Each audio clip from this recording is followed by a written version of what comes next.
నైరుతాః పాపకారిణః.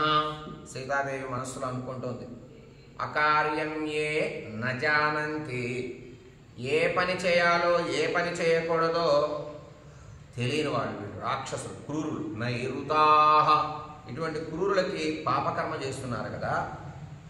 అధర్మాత్తు మహోత్పాతో, వీళ్ళు చేసేటటువంటి ఏమైనా మంచి పనులు చేస్తున్నారా? అవి చేయటంలా. అధర్మాత్తు, అధర్మమైనటువంటి పనులే చేస్తున్నారు వీళ్ళు. అందరిని లాక్కొస్తున్నారు, అందరి వస్తువులు తీసుకొస్తున్నారు, అన్యాక్రాంతం చేస్తున్నారు, బలాత్కారాలు చేస్తున్నారు.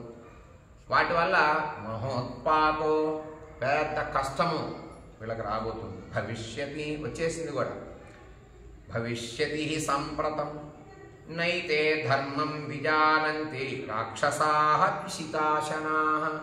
వీళ్ళు పచ్చి మాంసం తినేటటువంటి రాక్షసులు కదా. వీళ్ళకి ఏ పని చేయాలో ఏ పని చేయకూడదో తెలియక చేయకూడని పనులన్నీ చేసి వాళ్ళ ప్రాణాల మీదకి తెచ్చుకుంటున్నారు. అటువంటి వాళ్ళు అయిపోయారు వీళ్ళు. ధ్రువం మాం ప్రాతరాశార్థే రాక్షసః కల్పయిష్యతి సాహం కథం కరిష్యామి తం వినా ప్రియదర్శనం రామం రక్తాంతనయన మపశ్యంతి సుదుఃఖితా.